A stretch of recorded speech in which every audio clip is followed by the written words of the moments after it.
ইফতারের পর সিগারেট খাওয়া যাবে কিনা? বিসমিল্লাহ প্রশ্ন ভাই, এটা যে শুরুতে তো খেয়াল করলাম না। ইফতারের পর সিগারেট খাওয়া যাবে কিনা এটা কোনো কথা হলো ভাই? ইফতারির পর আসলে হয়তোবা প্রশ্নটা এমন কোন ভাই করছেন যিনি প্রশ্নটা লিখে পাঠিয়েছেন, হয়তো এই বেচারা সিগারেটের বদভ্যাস আছে, আবার লোকটা রোজাদার, তো সারাদিন ধূমপান থাকতে থাকতে থাকতে থাকতে বেচারা অধৈর্য হয়ে ইফতারের পরপরই হয়তো বা সিগারেট দিয়ে ইফতার করে কিনা আল্লাহ জানে।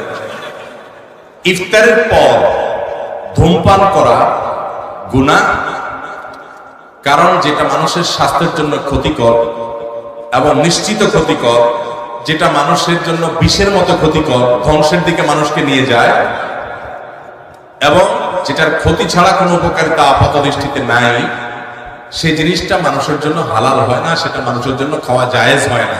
ধূমপানটা সেরকম একটা বিষয়।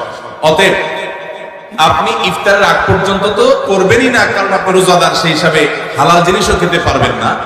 কিন্তু ইফতারের পর যদি কেউ ঘুষ খায়, ইফতারের পর যদি কেউ কুকুরের গোশত শুকুরের গোশত খায়, সেটা যেরকম ইফতারের পরে খাইছে দেখে হালাল হবে না, ধূমপানটাও ইফতারের পরে করছে দেখে হালাল হবে না। কথাকে বুঝাতে পারছি? আমাদের সমাজে কোন কোন ঘুষখোর আছে, আমি শুনেছি, দেখি নেই, যে তারা নাকি বিভিন্ন অফিসে ঘুষ খাওয়ার সময় যখন যারা ঘুষ দিবে ক্লায়েন্ট তারা আসে, তখন নাকি ড্রয়ারটা খুলে বলে, এখানে রেখে দেন ভাই, আমি রোজা আছি তো ইফতার করে নেব। এরকম শুনছি আমি, আল্লাহ জানে এরকম আসলে আদতে আছে কিনা, বাস্তবে আছে কিনা। তো এই বেচারা সে রোজা রেখে ঘুষের টাকা ধরবে না, রোজা ভেঙে ইফতার করার পর তারপরে ধরবে। তার মানে সে মনে করে রোজা রাখা অবস্থায় করলে রোজার অসম্মান হবে, তো রোজা রাখার পরে ইফতার করার পরে যে করবেন তাতে আল্লাহর নির্দেশ লঙ্ঘন হবে না? রোজা মানে তো বিরত থাকা, সিয়াম মানে বিরত থাকা, তার মানে হারাম থেকে বেঁচে থাকার ট্রেনিং আমি নিচ্ছি এখান থেকে, সেটা আমার আমল করতে হবে সারা জীবন পর। অতএব যারা রোজা রেখে ধূমপান করছেন না, তারা ইফতারের পরেও ধূমপান করবেন না। আল্লাহ আমাদের ভাইদেরকে বেঁচে থাকার তৌফিক দান করুন।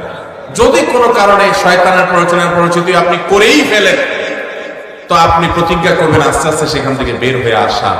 রোজা অবস্থায় ধূমপান করলে তো রোজাও ভাঙবে, আবার রোজা ভাঙার গুনাহ হবে, ধূমপানের গুনাহ হবে, ডাবল গুনাহ হবে। ইফতারের পরে করলে আপনি ধূমপানের গুনাহগার হলেন, রোজা ভাঙার গুনাহগার হলেন না, জাস্ট পার্থক্য এতটুকু, কিন্তু সেটাও অবশ্যই গুনাহ হবে।